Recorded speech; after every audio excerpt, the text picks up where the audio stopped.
Picture this. You get enrolled in school at age 2, some at 3, and you go through school for 20-something years of your life, and even more. Because of course, a lot of people want more certification, want more degrees, and take up courses as they go. But all of this to what end? You see, many would argue that the tertiary institution especially was designed to waste your time. Because why do we have almost the same number of unemployed youths as the entire 70% youth population in Africa at large? Today, we are live at the Western Delta University to ask the same million-dollar question while having a chit-chat with the students of the school.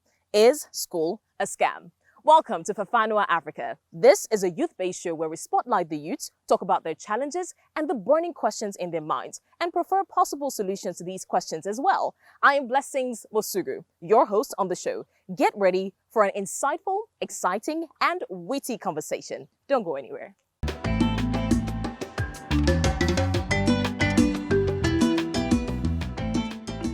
Before now, medical students became healthcare workers, doctors, nurses, law students became legal practitioners, lawyers, of course, engineering students became engineers. But now you ask yourself, why is Lolade cakes, as opposed to being a microbiologist? Or why is hair by Mira not that lawyer that I used to know in school? These are questions that make us ask whether or not school is actually important. And like I said earlier, to be honest, a lot of people believe that the tertiary institution was just designed to waste your time. So it's a question of whether or not our moral decadence has become so low that we now celebrate the get-rich-quick scheme, or we do not have the patience. Or better still, it could actually be that the system may have not been designed to favor everybody. These are the questions that we need to answer because the youths are asking, and it's a burning question in the minds of the youths. So I am here with my guests, Success, and of course, Chisom. So tell us what your name is and what department you are, and of course, where we are.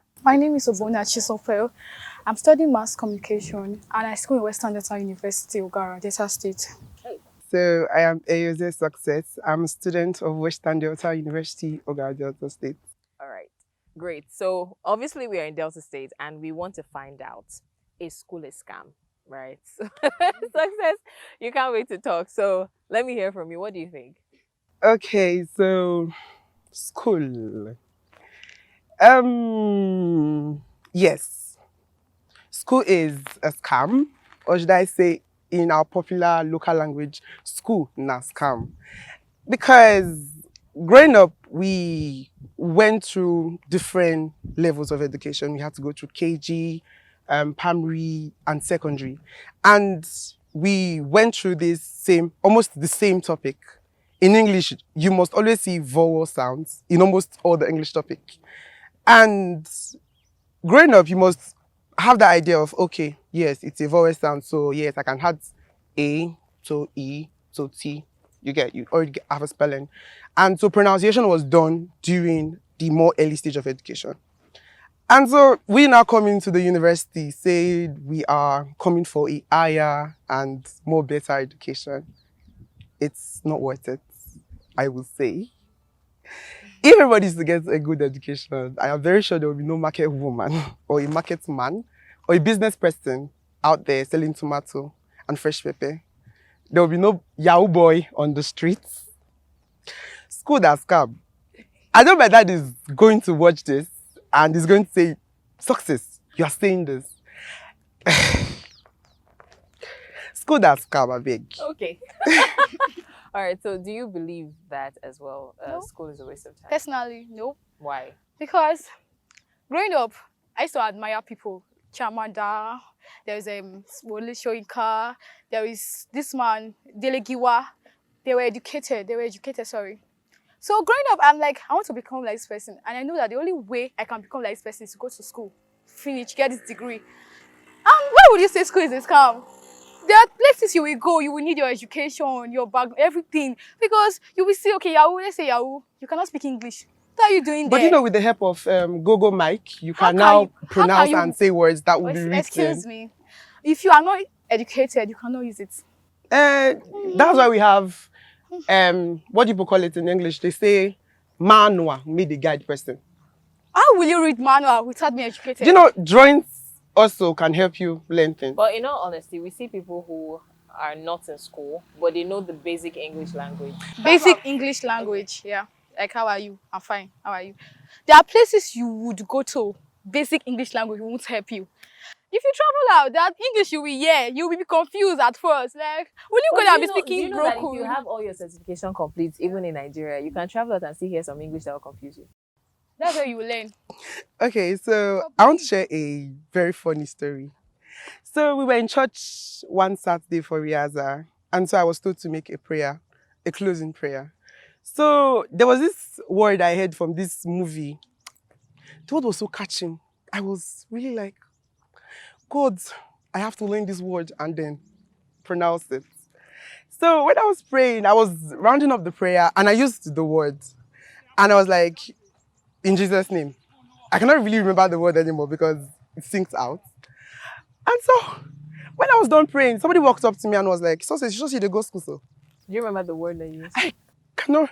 He said the word, the meaning of the word means destruction. Oh, wow. Imagine I am praying for forwardness, betterness, and I'm using an English vocabulary that I don't even know the meaning. So basically, school is, we learn outside school. So do you think that if you have, been in the university then and graduated, you probably would have come across the word and learned better, like she said, to have helped you?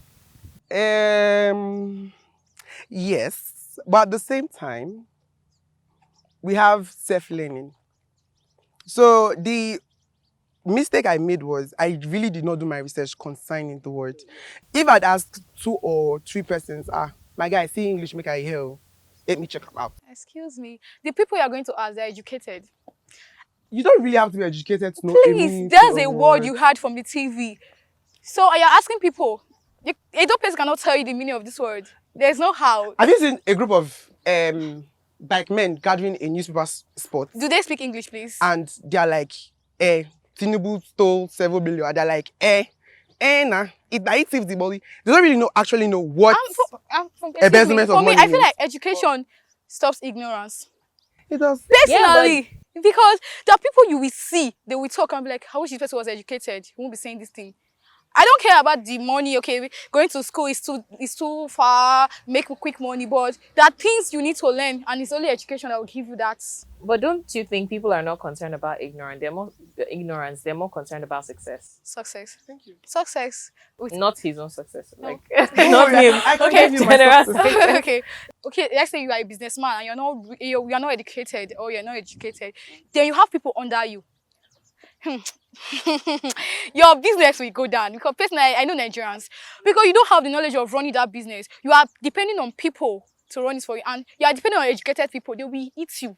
So I So- also know that there are people who run businesses that are not educated, but they take up business management courses. I want to say something like this. That's form of education. Taking like Okay, I want to say something. I want to use the Igbo men to say this.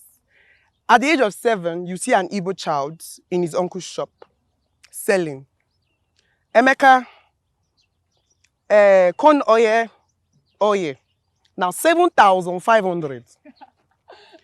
Emeka will cram it and say corn oil. You don't put the C-O-N, don't put the other spellings together. He already understands that this is corn oil. Okay. And you will not say, it's 7,500. If somebody is to come and say, I want to buy corn oil, you will definitely know that this is corn oil and this is the price of it. Because you don't really have to go to school to have all the knowledge you need. We learn from different things. okay, the same Emeka. Tell him to go and talk where his age mates are talking. Tell him to make it Darling, good. we all have our... Oh my God, money is not everything. I hope people understand that sometimes But we you know, need money the can give you the basic- education you need. Money can give you the education. yes. That's where you have your parents. Money can give you the education you need. If we are saying, okay, your parents don't have the funds or they are not financially stable, it's understandable. Fine. But you, that your parents have the money, they can feed you, they are doing everything for you. Why is it? What are you I looking have for? friends, their father, they are well, like, their money, they smell. I'm from Benin, so basically, yes. Their money, they smell. The child will say, I want to start up a business. And father will say, okay. The father is a What bad do you- person, please excuse me. Okay. Can we streamline this now to the curriculum? Let's even talk beyond the courses and certifications. Now let's talk about getting degrees, right? do you think that the curriculum prepares you for real life, practical lessons, as opposed to how to make money, manage money, how to be successful generally? Do you think that the things you learn in school prepare you for success in Yes, the real life? yes. Okay, let's start with lawyers. If they don't come to the university, they do not know how to practice it. They will not. There's not how, even if you watch a lot of films from now till tomorrow, you don't have the experience. Like me, I wanted to do mass communication. I did not even know about cameras. So I did not even know what that is to call shows, medium size, video, this. So I did not have any experience. But when I came to school at 100 level at first, I was not like, there's this camera, there's medium size shot, there's length, this one. There. I started learning. It was difficult at first, but with time, I was having knowledge about it. So if I'm at home, I want to study mass comm. How? I do. If you give me this camera, I will spoil it for you because I do not have any knowledge of it. But with time, I can set a camera and do things. Yeah. So it's with the education I'm doing all these things. So Okay, so I don't think. if I'm not wrong, you said if it prepares you for the real life. Yeah, like practically. This is the real life. You are in school and you are being taught everything from the book. Does the book teach you how to endure pains and suffering? Does the Yes. book teach you how to understand the realities of life? Does it teach you how to stand out among every other person? Yes, though. You have BSc, you have masters, you have PhD. Yes, of course. Does it give you this recognition that you need? Excuse me. Can I say something? Okay. Say, like, let's say when I have a problem talking. I stutter a lot, so I'm more of writing. I can write very well. So you want to tell me that if I stay these 4 years in this school, if I make it, I come out after all the suffering, I dey so Gary every day, I dey trek go class. Real life. This is the real life, basically. School is the real life. You meet people, School is you not meet the real things. life, darling. Excuse me. School is not the real life. This is the worst life I've ever been in. This school. Because I'm in last one. I'm at home. I'm sleepy. I will not carry my bag to this suffering in school. Okay. And you Okay, tell me if I come out but do and you think that school gives you value for your money? Yes. Okay, school. Yeah. So Yes. Like going to school, especially tertiary institution. let's make reference to this lady that the new MD of Zenith Bank. Have you seen her? Have you seen her? Are you okay? They will go and pick a maker from the market and put a maker there. Excuse me now. But Let's be real. I would say yes. It's the intelligent people that are moving everywhere. See Amanda Adichie. She's a writer. She has several awards. Is it with assuming she's selling tomatoes, will she be there? Do you know the struggle behind those successful people? Exactly. School did struggle. Do you feel that there was no point in time in their lives where they had to drop out of school and do other things and then come back to school? Okay, that is understandable. If there is a problem, we say, but claiming school is scam. School is not scam. It's not serious, personally. Now, looking at Chimamanda, for example, and the MD CEO of Zenith Bank that you mentioned, comparing it now to the almost 70% youth we have across Africa, a lot of people will tell you that the reason they believe that school is scam is because why would I go to school for that long and then finish school and not have anything to do? There's no job opportunity. So do you think that that's one reason why people would boldly say that school is a waste of time? Like a lot of people would rather... It's quite understandable. Okay. It's quite understandable. But do you know the people's problem? They want to go to school and have a job that will pay them 1 million. They don't start... Or maybe they look for a job for like 1 month. Then what's the reason of going to school? Excuse me, it's a gradual process. Before the end... Okay, we all know it's a process. Life itself is a process. Yes. But when I go to a school, throughout my 4 years in school, my father would spend up to 10 million. Let's just say it. And then I'll now come out, I'll now get a job at a TV station. I'll be paid 45,000 naira for the first class make I graduate with. It does not make sense. Okay. I mean, it's hot. The conversation is heated, and I'm sure your coffee is hot too. So please, we'll go on a short break. We're still talking about whether or not school is a scam, and I'm really, really enjoying the conversation. Don't forget to send in your comments as you watch, but we'll be right back with Chisom and, of course, with Success to talk about school, whether or not it's a scam. Stay with us.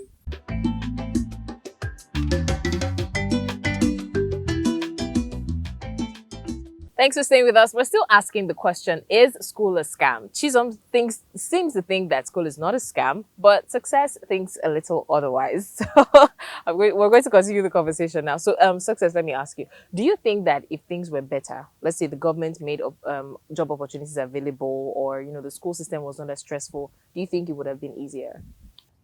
We all do not need to go to school to be able to do things. That's why there's skill acquisition. We all have our own special way of learning and special things we do to make money. So if jobs were created, yes, we will go to school. I don't have to go to school and read a big book to be able to handle one small machine. All you have to do is, this is the machine, this is how to direct it, this is how to use it. So with that little understanding, I will be able to process and understand what I am about to do. Can I say something? Okay, these machines, this technology you guys are talking about, the people that created it, what did they use? That's what I am saying. I am saying that You know, education made work easier because we, as it is, technology every day, everything is changing. Yeah. So then we might also see someone that will bring a technology that will help you do your shoes, your nails, everything. Yes. So the people that are doing it, they are educated. Because you cannot see a market woman that will come and I'll still say it. You cannot see a market woman that will come and say she wants to do a technology. Do you know we have BSc holders, we have PhD holders that are selling And you in know the we market. also have people that did not go to school that have not make it to. Jobs are not That are available. also selling tomatoes that have not make it. Why will I go to a school that I'm not even guaranteed at the end of my tenure in school That's that the will problem of Nigeria. They think going to school is about getting jobs. getting job. So what should it be about then? It's about your intellectual ability. So I will be Definitely. okay. I go get sense. I not go get the sense they work. Okay, so do you think that the students are also, share a part of the blame They do. in a way? Because, I mean, we have this in school, for example. We have, yes, the classroom teaching, but we also have the things where they allow you to learn some other things. They bring people to teach you, Yeah. when you're doing your NYC, for example. Their orientation as to how to do this, how to do that, economics classes. Yeah. At least a little theory and practical they can do. Yeah. So, do you think that the students should also prioritize having a handiwork that they can learn, so that in case, now it shouldn't be like that, it shouldn't be that there should be a plan B, you should just be able to get a job, but in a situation where you cannot get a job, do you think the students also? So I want to give you an answer using my mom's words. Success. Not be by to go school. Oh. Make sure you get handwork. You have to have a plan B. When you are planning, remember life is planning. And so basically there's always a plan B. If you are going to school or per se you are starting a business, you have to have an extra income. So in case you are breaking down, you use from your plan B. The same with life. You have to plan. If you are going to school and you are going empty-handed, child, you will suffer. I am saying the truth. If you are not also going to school and you are doing a business and you don't have a strategy for it, okay, you go suffer. Okay, for me, I'm not a fan of handwork because I grew up at home. I'm always inside, so I grew up indoors. Street mothers, shit. Like, where are you going to? Come and go inside, go and read. So I'm not really learning. I'm handwork, sorry. So I was like, what I do is write. I write for people. I was getting paid. So I think I should have something you're doing. One final question, right? Now we've talked about school from the perspective of the students. We've talked about it from the government, but let's put into consideration what the parents think, especially in this economy, right? It's as if the economy has scrapped out the middle class. So there's the poor and there's the rich. Now, the rich people might not have problems sending their children to school and paying the fees, but there are people who literally have to pay through their nose to get their children through school. Don't you think that if you present such an opportunity as, instead of your child using 4 years in school and you spending money, wasting money, why not enroll this child in a tailoring class, compare them to someone who is doing well in that field? And have you noticed that most students you see are from the poor background, and most times their parents are not those they're not educated. The middle class. Because it's like they feel the pain that they're not educated, so they want their children to be educated. Like I know people that are in this school that their parents are not really financially stable. They're just pushing them because they want their child to have that sound education they do not have, and that's why you see parents striving to send their children to private school, not because they have, or not because they're very, but they want them to feel like, at least if they're coming out, they'll say, like man will say, I beg go, my children don't graduate, so don't talk to me, I have graduate at home. Oh. Like there's this pride that comes with your children being educated. Oh. Being like, okay, I have children that can that, so this thing. So I think that's something that But what if they don't have the money? Okay, if they don't have the money, that's understandable. okay, so I'm going to support her in this. Parents play a very, very, very important role. The very at the drum. It's very important as a father to stand and say, this is what I want for you as my child, but this is the limit for it. I will send you to school. Go there, read what you want to read. I will stand behind you. Parents are like, okay, let me use myself as an example. Growing up, I've always wanted to be in front of cameras. And luckily today, I'm in front of a lot of cameras. Oh, congratulations. And my parents never one day said, no, do not read mass comm. Go and read engineering. No, don't read this, don't read that. Instead, they were supporting me. I started working with a lot of people. Growing up, I started working with cinematographers, photographers, but my parents never allowed me to do photography.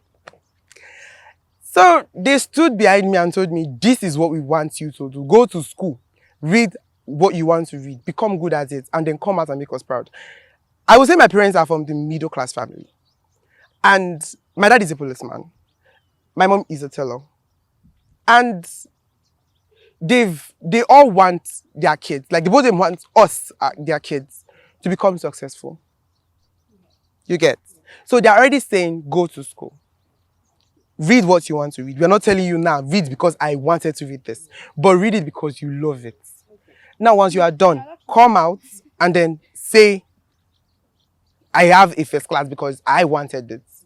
You get? Okay, I'm so sorry, but because of our time, I mean, we've talked about whether or not school is a scam with Chisholm and Success. It has been a very, very interesting and conversational discourse, and I hope that you have something to say as well. So let's see your comments. Let's know what you think.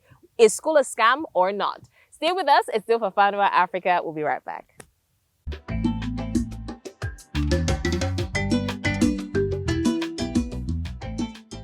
Thank you so much for staying with us on Fafanua Africa. Now, before we went on break, we were talking about whether or not school is a scam. And we had quite a compelling argument from both sides. I mean, somebody said school is a scam and had, quite reasonable arguments. And another person said school is actually good. But we found out that the major challenge is the government, the society, and the country at large. There's certain things that if they are put in place, then maybe, just maybe, people will enjoy school. But if you're just joining us, you haven't missed everything because we're going to be teasing into our next conversation, which we did mention in the last segment, and that is parental influence. So now we're going full on to parental style. We're talking about the style of parenting because, of course, Gen Z has gained center stage. So we're talking about Gen Z parenting. We're talking about parental influence on the child of or on the lifestyle of children and their choice of study and the things that they do, basically. And we're also talking about the effect of overly protective parents on children. Are you ready for it? Because it's about to be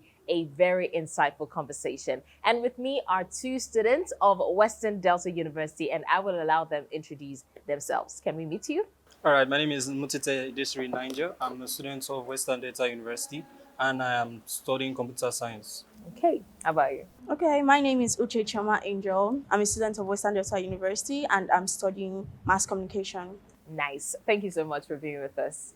Okay, so we're talking about parenting style, right? So I'm going to start off by asking your parents, are they strict disciplinarians or are they light-handed when it comes to parenting? Well, I would say my parents are not actually that strict because growing up as a child, I would say my dad was very strict. But I feel like when you are growing up to an adulthood, you realize that it's not just strict, they're just showing you how to live your life. Because if they didn't put those things, they didn't do those things they have to do, I'm not sure I'll have become the kind of person I am. So I won't call it strict, I'll call it them. It's just a way of guiding me to become the right person. Okay, I'll ask you the same question. Okay, I would say parenting, well, according to my own parents, they were really strict, very strict to the extent that I don't go anywhere, I don't know anyone. The only place I go is school, house, then probably church. Okay. So as a child, that made me a really quiet and, would I say, dumb person. So I won't say it wasn't the way I wanted it, Cha. It wasn't the way I wanted it. So would you have preferred for it to be more free, for you to have a little more freedom and less Yes. restraint? If I were free, if they had loosened up a little bit for me, I'm sure I would have been more knowledgeable, and I won't fall into some certain things that on a normal note I am not supposed to get attached to it. They only did what they did due to the fact that African parents, they were very strict with everything and everyone, even with my female friends. So I didn't really have friends as a child. As a child, I was a very lonely person, but I was I was intelligent, but I was not smart because I only moved from house, home, house, school, church, and that was it. I wasn't allowed to make friends. I wasn't. I didn't gain access to the internet or anything till I turned, I think, 15 or 16, and it wasn't even an Android phone. I was using a button phone. So like, I feel like they should loosen up. Do you think that there's a way the parents can create balance in a way that they are not too strict, but they're not too light-handed?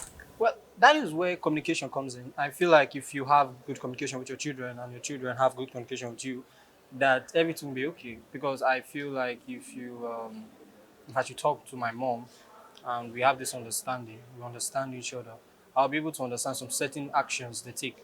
Because that's my mom do shout a lot. It's mothers, like you say mothers shout a lot. But sometimes growing up when I didn't understand what she does, I start getting upset and then I'll say everything she's trying to do, she's trying to restrict me. But I feel like if we understand each other, I'm not sure that my parents are actually doing too much. If she understand what I'm doing, I make it understandable, I make it bring it to the air and say this is what I'm trying to do. I make it parents like when you're convincing them with something that makes sense. So you have to convince them. If you know how to convince your parents very well, and your parents understand you, and you both understand each other, I'm very sure everything will be all right. There's no need for balance. It's just the understanding and communication. Right. And when it comes to, I mean, you mentioned that parents need to dial it down a little bit. So when it comes to spanking and corporal punishment, some people would say that it doesn't help a child No, get no, better. it doesn't. It It doesn't. You doesn't. think No. so? Yes, because let me. Okay, so as a child, okay, yes, I made a lot of mistakes due to the fact that I was. Let me just use the word dumb. I was kind of dumb as a child, but like growing up and also working my way to hanging out with other students, and they influenced me in a way that, yes, I became more knowledgeable. So the whole beating stuff was, I think, it's too extreme, because I think there was a time as a child I was preparing yam for my dad, and then I burnt it. And then this man literally took my knee. Like, I have a sprained knee now. Even up till now, it has not healed. And there was a time that, okay, my mom did not always live with us because they kept having issues and she kept leaving. So I think there was a period my mom was not with us for like 3 months. And then I was trying to reason with my dad that the way he did so thing was not right. And this man almost broke my back.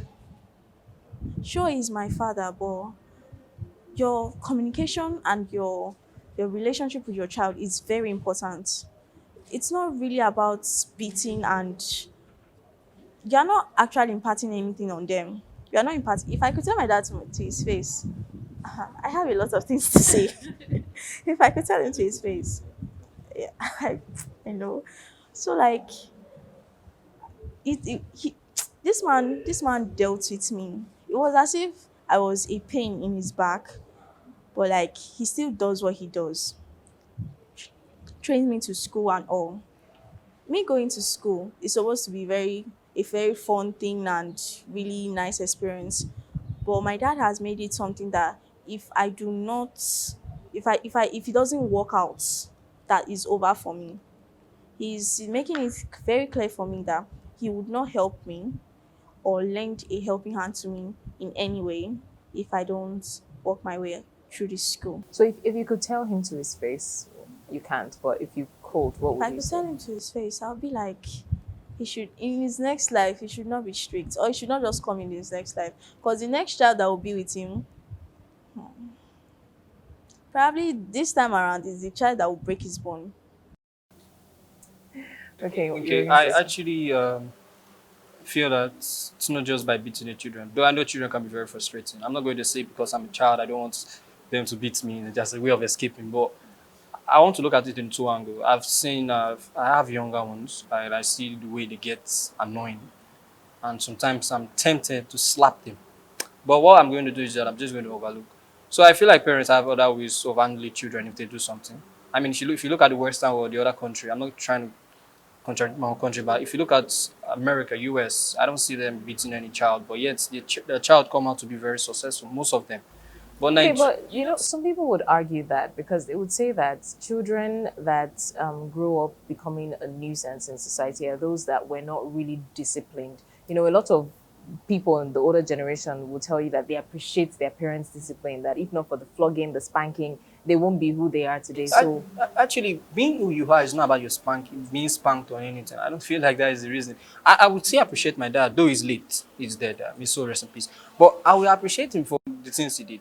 But it's not just being spanked that will make you appreciate your parents more. Because if you look at it, if you go into other countries, you see that it's people that are being spanked that do the worst. There are children. I'm trying to say that those children you see in the street that do a lot of things, smoke, fight, kill, they don't get spanked by their parents. I swear, if you tell them that I'm going to tell your mom or your mom is coming, even if they're smoking or even if they're with a gun, they'll run away because they're scared of their parents. So it's an evidence they are being spanked, right? So now, if they're being spanked, it shows that even as they're being spanked, it doesn't change their behavior. A child's behavior is when it comes to understanding of their parents. That's why I talked about the communication. Oh, okay, this is what my mom's trying to make me understand. That is why I was beaten. There's a story my mom told me concerning a woman that anytime she beats her child, she'll open the Bible and start explaining why she beat her child. Then I was like, Mom, why don't you do that? She was like, why will I do that? That is where everything comes in. Because if you tried, if I get spanked today and I was given a reason why I was spanked, and the reason was enough, and I'd be like, okay, it's enough reason for me to be spanked. I'm gonna be okay. But yet it is there. If I know the Bible says spare the rod, spoil the child. Nigeria took that verse very, very seriously.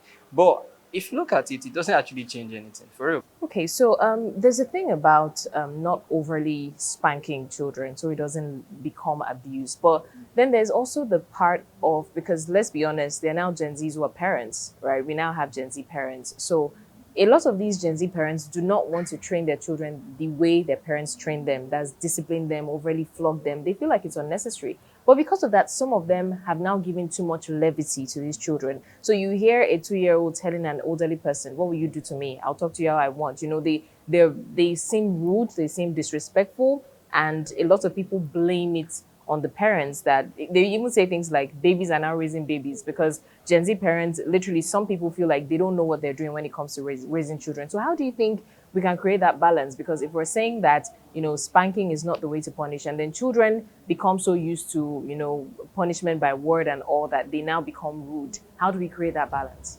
If you are going to spank a child, it should be that what the child did was very extreme. It should be that, oh, you've warned the child like the first, second, third before you are like spanking the child. So that way it's obvious that yes, you have actually been calm and then it just flipped and you have to beat this child or child will go out of control. But I feel like this Gen Z parenting is, it's too soft. We're African children. I also have younger ones, and those children get on my nerves like almost every time. So like I feel, if yes, there are things you can do to a child that also stop them from being rude and all. And I feel communication is also one of them too. If you are too far from your child, maybe what you just do is discipline them, then you are out. It's not going to change anything. You get?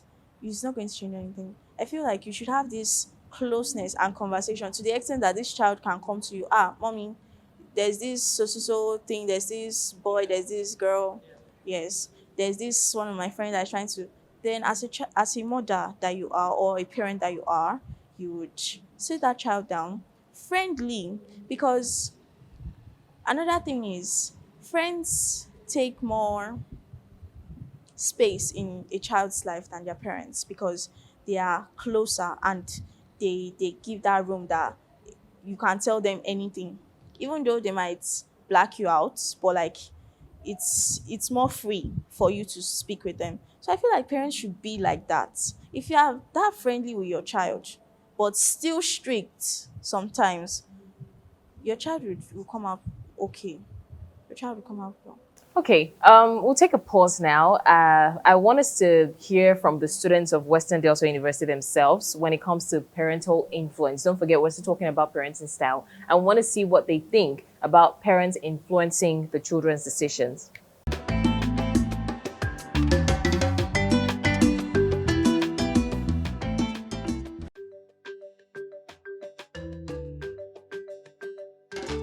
My parents were more verbal with their approach to discipline. They didn't see the need to be more like the African type of disciplining. They were more verbal and always made sure I understood what I did was wrong and this is the right thing to do. Okay, I would say they are light-handed because my parents mostly deal with advice than beating. When you're wrong, they call you to order and stuff like that, because they feel like beating is not the right, like, or the only way to like bring up a child. I would say that they are someone light. They're not really discipline me like that. But if I do something wrong, they caution me, they tell me that it's not good, then they advise me on something good. They tell me that what I'm doing is not right. So they'll just talk to me as a friend. My parents, very strict people. They are very strict. They are very strict. So in terms of punishment and the rest, depends on my offense. Now in our house now there are many rules. Like there are rules that you're not supposed to break. So if you depending on the level of rules you break, that's the type of punishment they will give you. They are very strict, like very, very strict.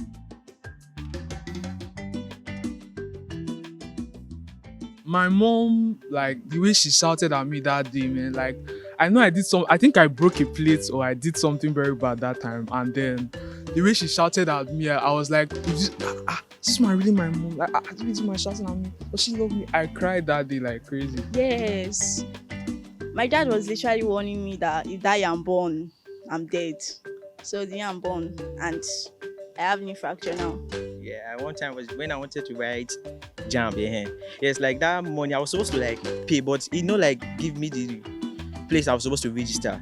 So I ended up not doing that thing that particular day. And when he came back, we were like furious. And this thing is going to expire that day. I was like, why do you not do this? Why not do that? You're a fool, you're this and that. So I was like, I just felt heartbroken. Like We were at home and we were watching TV, and I had to change the station to Nickelodeon. And then the next thing was, boom, a death slap. And was like, your mates are watching CNN news. What are you doing?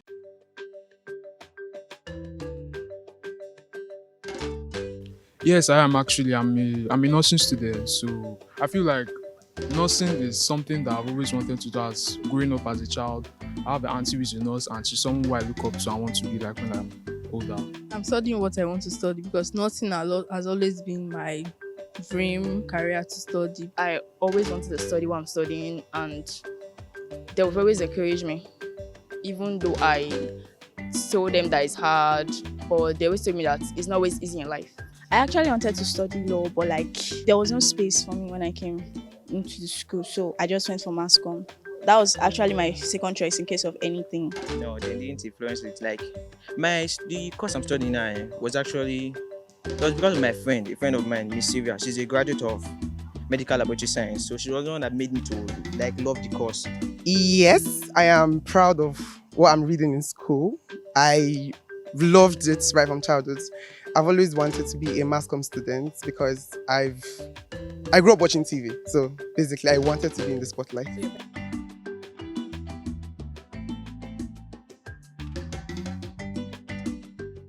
Well, you've heard it. Majority of the students did confirm that they're studying what they like to study, but that's not to say that there are students who were not influenced by their parents' decisions. And don't forget, we're talking about parental influence and parenting style in general. I still have my guests with me, and they have been fantastic. Thank you for being here with us.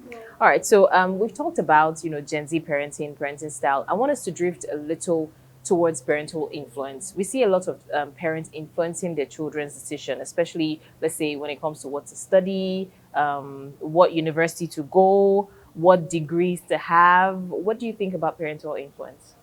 Although I feel that parenting influence, if you are going to influence your child, you should have this thing with the child that yes, you both agree. But although my parents are very strict, they still let me study what I want to study because I feel like they have this knowledge that if they were to force what I don't want on me, I might not get it right. I might not come out with the best um, degree or be good at it at all. So I feel like parents should just give their children the space. I think that's where secondary school comes in. That's the part or the time you are supposed to watch this child. Both teachers, lecturers have conversations with them and know where this child is heading towards. And also have conversations with your children. Parents fail to do that.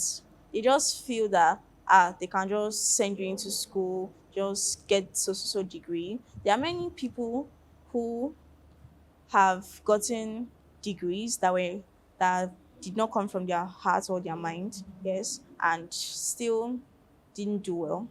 But the parents will still blame it on them, even though they were the one who influenced it. Because I think that's the thing that is happening to my brother now. He was supposed to be a science student, but like he's not good at it.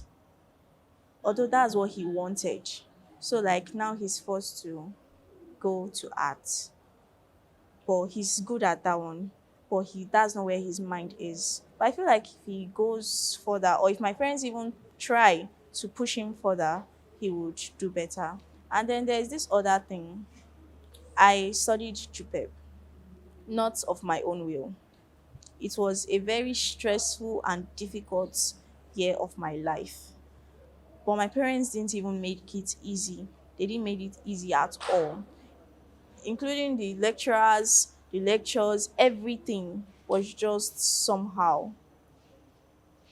And it's not right the way they just oppose it on me that I should I'm going to school the next day, we are going to study JUPEB. Though I wanted to use JAM to like enter school, but they were like, no, I'm going to use JUPEB to enter school and all. So it was really scary and all, but we thank God for God that I passed. If not, I know that that would have been my last day in Yeah. school. Okay, so I'm going to pick up from what she said, right? There's a part of parents forming ownership on the children. They say, you hear things like, that's my child. I know what's best for my child. I know I'll tell my child what to do. But there's also the possibility that parents know what's best for the children, right? So a lot of people would argue that sometimes it's best for the parents to see and make decisions for the children. What do you think about that? Well, I feel it's two side, positive, negative. I accept and I don't accept. Okay, let me start with the accept. You see, kids nowadays they are not that smart because right now everybody want to make decision on how they feel. A child just wake up, I want to become this. Growing up, I said I want to become a whole lot of things, and if my parents let me, okay, become what you want to become, I'm sure I will have just been a funny person walking around the street. So people just tend to act on, children just tend to make decisions on how they feel. So if you know your child is up to 20, it's an adult, and this person is setting, okay, let's say 16 years, get into the university today. Child knows he has made this decision and say, I want to become this. You as a parent, you should actually support this child. Because if you say, no, I don't want you to become this, I want you to become this. Like me, my mom wanted me to become a medical doctor. And I was like, no. She was like, you must become medical doctor. You pay your school fees. I was like, no. They know me to be a very stubborn person at home. Stubborn in the positive way. That if I want something, I will get that thing. You can't change my mind. So she was not like, you must study. Everybody was telling me I must be a medical doctor, but I don't have passion in it. So I don't want to go somewhere at the end of the day. What will happen? I'll have F there. I'll start failing you. So I say, why are you performing low? It's not your mate. It's not. No. You don't force me on something that I don't want to do it.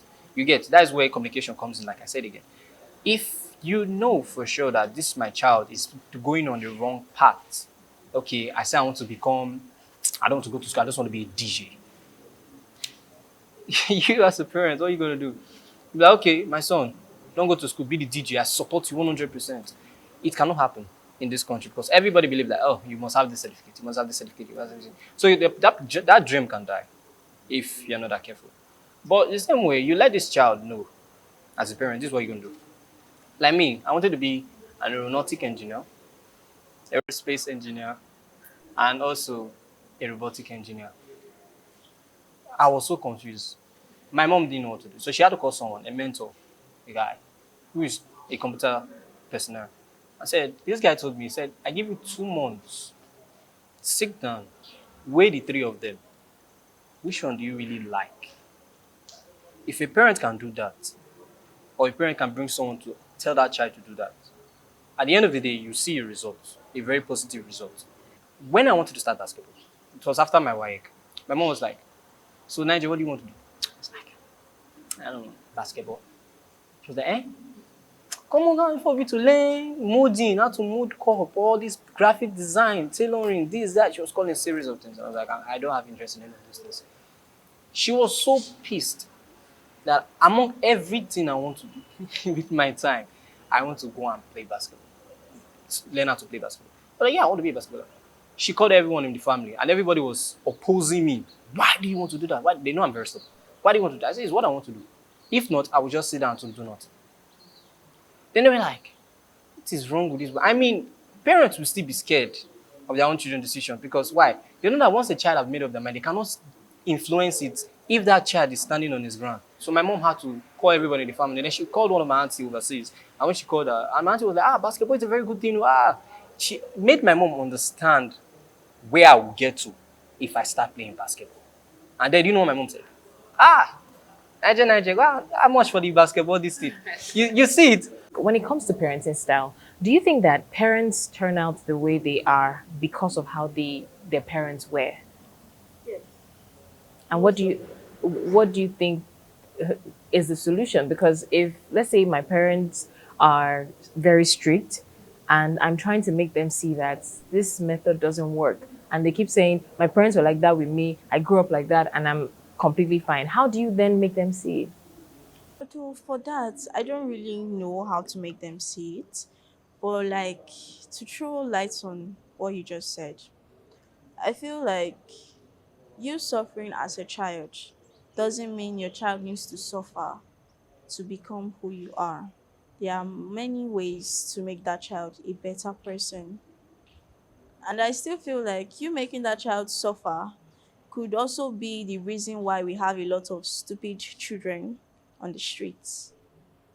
It's not really about you majoring the way you were as a child and trying to make your child like that, because that's what my dad is doing to me and my siblings.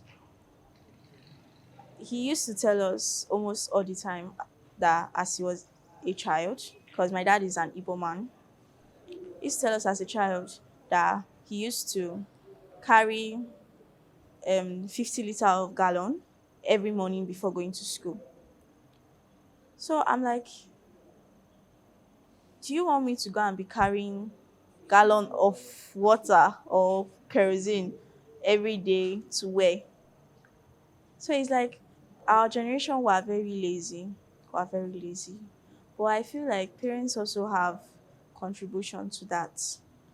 Because as a child, I actually wanted to go places, do things, and but because of the kind of people I have as parents, I could not do stuff like that. So I feel like every parent should just try and calm down. Where are you rushing to? Try and calm down. People should cool your mind. Cause Can I say something? I feel like as a parent, you should know how you train your children. The way you train a man is not the way you train the girl. If you have a boy, and if you have a girl, you train them differently. Because you can be hard on the boy, but that girl, you shouldn't be hard on the girl. Because if you are being hard on your daughter, they don't tend to understand what you're trying to do, sir. You should at least be calm with them. But the boys, you make them understand, hey, you're going to be a father. Nothing is hard. Nothing is easy. Everything is hard. So you have to work hard. This is what I'm going to do. It's because you're a boy. I'm like, fine. My dad was strict with me. I understand. I understand everything he did. Because my dad was, when I'm talking about, But does it have to be that way though? Because now we have a lot of men who cannot cry. They cannot be vulnerable because one their of them. parents have told. You see? I'm one of them. I don't cry in public, but I, Yeah. So no, maybe not in public, but they don't know how to be vulnerable because their parents have told them men don't cry. You have to man up. And then you see men committing suicide because they're not trained to be vulnerable. well, the reason why they're committing suicide, I feel like it's because of strong mentality. If you are a positive person, it's not easy to be a positive person. Like now, I told you earlier that my dad is dead, and I have other people I love, my best friend, I know many people, like my dog, blah, blah. I loved, and they all died. But look at me, I'm still standing here and I'm still smiling. You don't see me crying and thinking about it all the time. I'm a very positive person. Even if everything goes wrong today, even if there's fire, even if somebody died today, I'll still be positive. How? Because I have that mindset to be positive. I was depressed. I was trying to kill myself, blah, blah, blah. Even if I try to man up, no, or don't man up, be vulnerable, go and meet somebody, tell them about my problem, they repeat themselves. This person will be, don't worry, everything will be fine. Another person, don't worry, everything will be fine. Other person, don't tell me why should I come and meet them? Because they are not telling me something I want to hear. So if everybody should come and tell me that you have to be a man, you have to know that everything is going to change. So the person advised me, and I can't take that advice, I start crying again. Would you like something like that? You won't like that. You'll be like, what is this person? But I just advise you. You self, calm down now. Okay. Understand? Okay. So because of our time, I'm going to ask you the last question. If you were to, like, no, of course you will be, but when you become a parent, what kind of parent would you want to be? Very quickly. I'll be a very friendly parent, but a very strict parent because I feel if you are too strict, you can still spoil the child. It's not always spare what was that? Yeah, spare the rod and spoil the child. It's not always. I feel like in this generation it doesn't work no more. You could spend how many years beating and training that child, and that child will still end up becoming a thug. All right, thank you. Because of our time, I would have loved for us to continue this, but because of our time, we would have to stop here. Thank you so much. We have some quotes that we want you to see before we close, so take a look.